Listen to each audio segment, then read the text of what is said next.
I discovered something insane. From 400 rating, all the way up to 2000, the only opening where black actually has a higher win rate than white, is the Caro-Kann defense.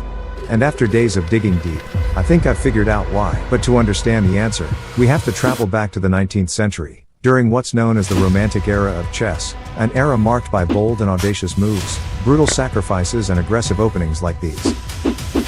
Players like the American prodigy Paul Morphy dominated with their wild tactical genius. Then came William Steinitz, the youngest of Taylor Joseph Steinitz's 13 sons. He learned to play chess at age 12, and later moved to the United States, but he couldn't keep up with the tactical chaos. So he took a completely different approach. Steinitz played positionally, favoring quiet openings over aggressive gambits. Instead of throwing pieces away for a flashy attack, he focused on pawn structure, kept all his material intact, and won easily in the endgames. His calm methodical style is identical to the philosophy of the Caro-Kann defense, and his dominance was so overwhelming, it's said to have put an end to the Romantic era of chess. But why am I telling you about these ancient players? Because I believe the Romantic era is still alive today. It lives on in the style and attitude of players rated below 2000. Chaos reigns on the board. Gambits are everywhere. But here's the catch, they all seem to lose to the Caro-Kann defense. Some patterns are just too strange to ignore. So in this video, we're going to study 3 example games that show how this reserved opening seems to triumph over uncontrolled aggression. And in true old school fashion, our first game will pit 2 chess legends against each other. 2 legends who in terms of chess style, couldn't be more different. Tal, with the white pieces, played e4, an opening that aligns well with his daring attacking style and tactical brilliance. He was known as the magician of Riga for a reason. But on the black pieces was Mikhail Botvinnik, the most principled of chess players, methodical, the kind of guy that checks his stool 3 times a week, to make sure all is in order. He believed preparation beats intuition, patience beats creativity, and with the calm reply of c6, in Game 18 of the World Championship match of 1961, a clash of 2 opposites was well underway in Moscow. d4 by Tal was met with d5, challenging the center. And if you're an aggressive player with the white pieces, e5 is the move for you. It gains kingside space and sets the stage for a ferocious attack. But the Caro-Kann is a solid defense, and the idea is to build a solid triangular pawn structure that will hold steady against any attack white throws at you. But before Botvinnik does that, he plays bishop f5 so his light squared bishop isn't stuck inside the pyramid. That is solid Caro-Kann principle. But Tal wasn't going to let Botvinnik dictate the pace of the game. He played h4, launching a quick kingside pawn storm. Why? If you watched part 3 of my previous video about pawn storms, you know why. But this wildly aggressive move comes with a hidden threat. If black blindly continues with his plan of e6, he will lose his light squared bishop. If you want to figure out how, pause the video, now. The idea is g4, hitting the bishop, and after bishop e4, f3 by white means the only safe square is g6. But after h5, you'd be surprised by the number of Caro-Kann players that fall into this trap every single day. The move h4 has proven to be so effective it is now known as the Tal variation of the Caro-Kann defense. But Botvinnik wasn't going to fall for it on this day. He played h6, creating a safe square for his bishop on h7. But after g4, he gets second thoughts and plays bishop d7. I'm guessing he was worried about the move e6. Botvinnik is not going to ruin his pawn structure, even if you offered him a free pawn for it. He was that type of player.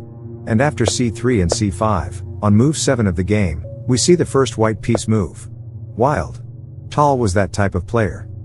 Botvinnik defends his pawn with the move e6, but that leaves him with a bit of an issue. This is a bad bishop, that's a bishop with limited movement because it is in the same color complex as your pawn chain. So after knight e2, Botvinnik pushes to exchange his bad bishop for Tal's knight. We are witnessing world champion level positional understanding at play. But Tal's aggressive style comes with the belief that bishops will always be better than knights, so he welcomes the exchange. In fact, he helps it happen with the move knight a3. So, takes, and after takes, the question is, would Botvinnik give up yet another bishop for a knight, just so he can ruin white's pawn structure? The answer is yes. Takes, and this is the position on the board. White has the bishop pair advantage, but he has terrible pawns, these are doubled pawns, this is a backward pawn weakness, and it can be argued that these are overextended. So, will Tal use his bishop pair to launch a devastating attack, or will he lose slowly in a quiet endgame? Knight c6. Black immediately attacks white's pawn weakness. Bishop e3 protects, and queen a5 check eyes another one of white's multiple pawn weaknesses. But he is not in a hurry to capture it. This is the opening, and Botvinnik is developing his pieces. I personally would be all over that pawn, but Botvinnik is as principled as they come. Tal plays rook b1, attacking black's pawn, but instead of going for complications, Botvinnik calmly plays rook b8, protecting his b7 pawn. Chaos is the last thing you want as a Caro-Kann player, especially if your opponent is Mikhail Tal. Bishop h3 is played, creating a square for the king to occupy and be in some form of pseudo-castled position. Here, you would think the next move for a principled player like Botvinnik is to castle and ensure his king's safety, but in some positions, the king might be safer in the center than on the king side. This is one of those positions. Because as soon as Botvinnik castles, the pawns, the rooks, the bishops, and the queen will descend mercilessly upon black's king. Tal is praying for the move castles, and Botvinnik knows it. So he continues to tickle Tal's weak spots by playing queen a4, attacking the d4 pawn. After rook d1, protecting, black captures on a3, and he is now a pawn up, which to Botvinnik is enough of an advantage to take to the endgame. So after king g2, Botvinnik plays queen a6, asking for a queen trade, and Tal obliges. Takes, and Tal advances his kingside pawns. The attacking idea remains the same, so Botvinnik intelligently places his king on d7, an endgame principle. If the queens are off the board, and there is no risk of getting mated, the king is much better placed in the center than in the corner. Because in an endgame, the time your king takes to get in on the action will likely be the difference between a win, draw, or a loss. Sometimes it comes down to one move. You would know that, if any of your games ever made it to the endgame. But the theme of all-out attack reigns supreme in 1000 rated chess games. And I guess I made this Caro-Kann video to prove to you that if you defended your king, like how you defend Donald Trump, you would be well above 2000 elo at this point. Anyway, white plays rook b1, challenging black's control of the b file. But if Tal wants to trade rooks, thank you for fixing my doubled pawns. Tal, who I bet is fuming at Botvinnik's attention to minor details, and conservative style in general, advances his king to aid these pawns in the attack. Botvinnik, on the other hand, is in pure positional mode. He notices that his two knights are somewhat superfluous. What does that word mean? Comment below if you've been studying a lot of chess, and I will pin it for everyone to see.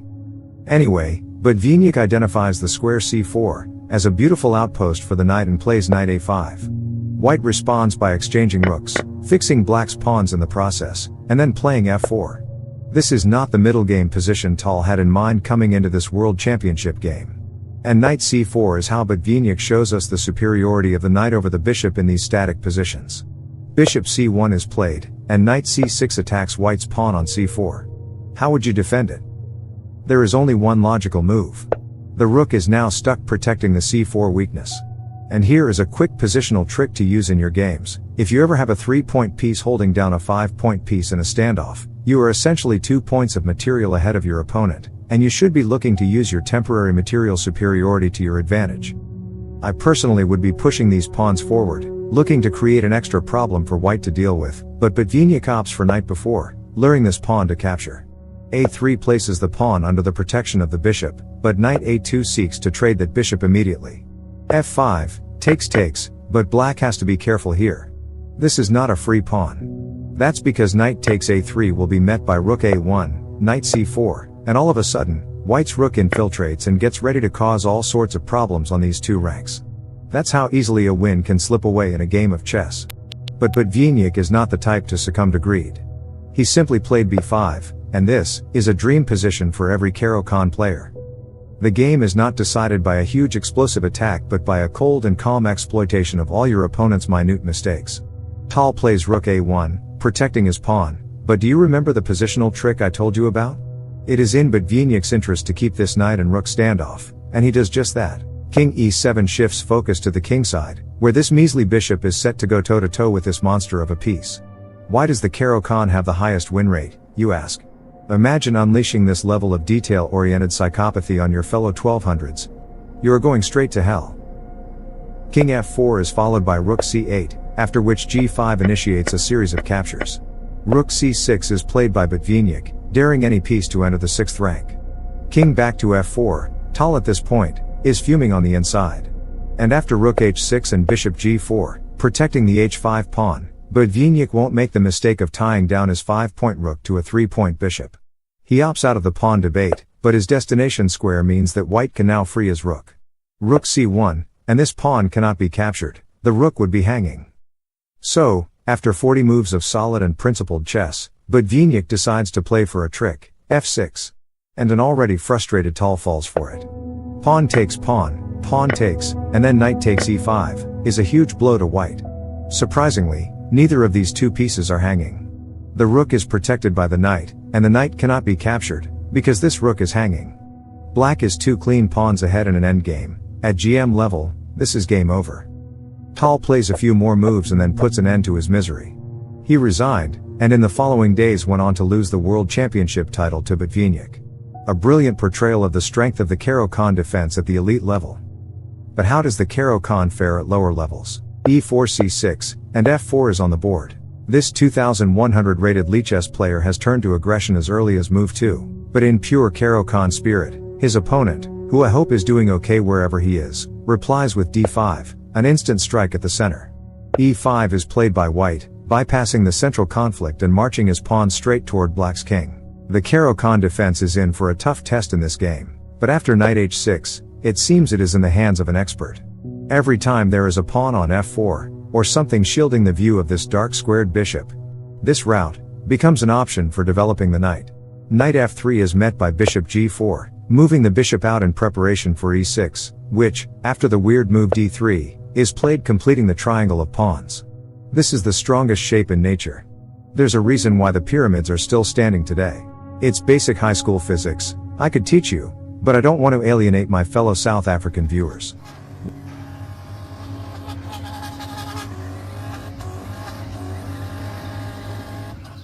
They ain't here for none of that. Anyway, white plays a move on the queenside because black's grip on these two squares has put his kingside dreams to a complete halt. After knight f5 and bishop e2, queen b6 is played by black, eyeing all the dark squares in white's camp. Simple development, and a solid pawn structure, black is putting on a Caro-Kann masterclass. After the move d4, the engine gives a -1.3 advantage for black. It's gone through thousands of variations and moves into the future to come up with that evaluation, but as a human being, how can you evaluate which side is better in a particular chess position? Well, you have something that the computer doesn't, feel. Or should I say, intuition. In this position, everything seems equal except for these two pieces. This is white's bad bishop. It has virtually no movement because it's stuck in the same color complex as its pawns. This is black's bad bishop, but the difference is that it's outside the pawn chain and is of more use than its white counterpart. By virtue of that, with just one glance at the position, you can feel that black is better without calculating numerous lines. What's the average lifespan of a stand-up comedian in North Korea? I don't know, but I have a feeling about it. That's that high-level intuition. The human brain is awesome. And so is the move c5 in this position. It seeks to undermine white's pawn structure but also sets up a sneaky trap. And white falls for it. All black has to do is eliminate this defender, and this pawn is up for grabs. A series of captures occurs, after which bishop takes f3, leaves white's pawn undefended. But white still has to be careful here. It's easy to go from a bad position to totally lost in just one move. Bishop d1 is correct, black develops his bishop, and after knight c3 and castles, he is a clear pawn up, with more developed pieces and an active rook. White can feel the game slipping away, so he decides to lash out with g4, hoping to create some kingside chaos and rely on his bishop pair to prove superior to black's knights. But knight c6 leaves white with a difficult question. Where to put the king? Castling deflects this rook and defeats the purpose of the pawn storm. Also, it loses immediately to knight c2. A discovered check that will capture a free rook on the next move.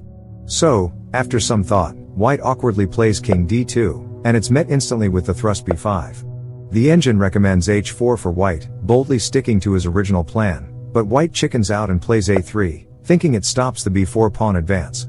It doesn't. Capturing before loses on the spot, a painful realization. White plays knight a4, hitting the bishop, which retreats to e7. In the next few moves, white achieves absolutely nothing, and worsens his position by playing b3, because after b5, the only retreating square for the knight, cuts off the protection of this pawn. Black takes, and after the knight retreats to d3, black plays b4. He is now 2 pawns up. But these aren't just normal pawns, they're protected passed pawns. This is an advanced protected passed pawn, the ultimate form of a pawn. Its power is over 9,000. White blockades it with rook a2, but if you remember the trick I told you about earlier, this is a 5-point piece tied down to a 1-point pawn. No bueno. But it's even worse because knight a5 leaves white helpless to protect the pawn. So takes and now the bishop is under fire. It flees to e3, and we should take a moment to appreciate the effectiveness of the Caro-Kann style of play. No wild attacks on the king, no fancy sacrifices, just a calm dismantling of your opponent's ego, one move at a time. A quick win is always nice, but sometimes, you just want to take your time, and watch as your opponent slowly descends into hopelessness, move by move. I'm a good person, I swear. Anyway, rook c6 is played, and in the following moves, black converts the position by trading pieces and advancing his pawns. That didn't stop white from setting one final trap though. Rook c1 leaves the knight undefended, and black falls for it. Except, the bishop simply retreats to f8, in case of any back rank shenanigans. Those 2 seconds of hope are what kill you on the inside. White resigns, just in time for us to come full circle and find out what happens when 1,000 rated players go toe-to-toe in Caro-Kann defense waters. e4 by Steven, a strong Lichess player, who it seems, had a rough day at the office yesterday, faces the Caro-Kann defense, at the hands of a player named Michael, who, I'm assuming, was born on December 5, 1995. Take good care of your passwords, sir. Anyway, white expands with d4, and black replies with d5, asking a question of white's center. White goes for the advance variation, and after bishop f5 c3 and e6, are we about to witness flawless Caro-Kann play at 1000 rating? No. Unfortunately, calm and patient is not the way of the 1000s. c5 is played, and after the bishops are exchanged, black's pawn structure is in mild disarray. But white plays b3. I think the idea is to go bishop a3, and then capture on c5, a terrible plan. You don't want to spend 2 moves to make a threat that can be parried by 1 move. These are the kinds of small mistakes that accumulate into a bad position. But black replies in kind, playing knight e7, a blunder.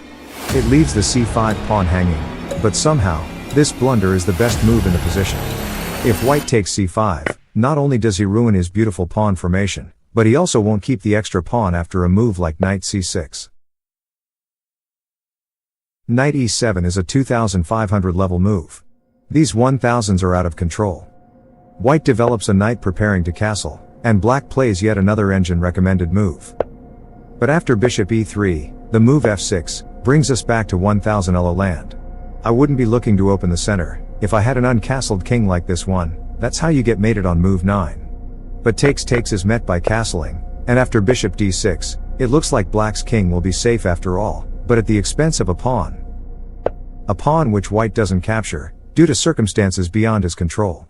Black takes the chance to trade it. And surely now, he will castle and bring his king to safety. No. Bishop c7 first, because, at 1000 elo, the queen belongs on d6, aiming at the h2 square, drooling, waiting for the knight to move.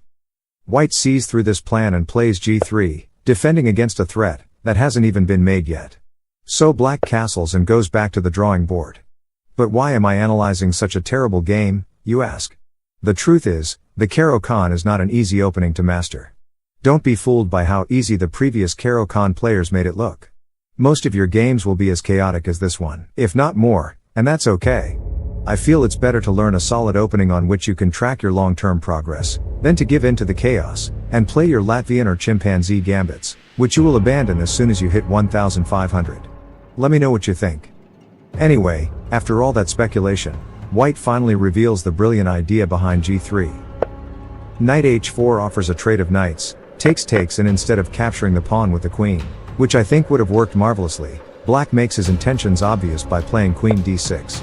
Even my little brother with the IQ of a dead baboon, can see these 2 pieces are up to no good. f4 is played instantly, but black has one more trick left in the tank. h6, knight d2 and g5, enticing white with a free pawn. Takes is the kind of happiness only a dirty chess player is familiar with. Queen takes h2, brings us to the end of my attempt to introduce you to a different style of play. If you find it interesting, this is where you can start your Caro-Kann journey. You can also join my Patreon, where I will be posting my Caro Kann speedrun early next week. Take care of your pets, and see you on the other side.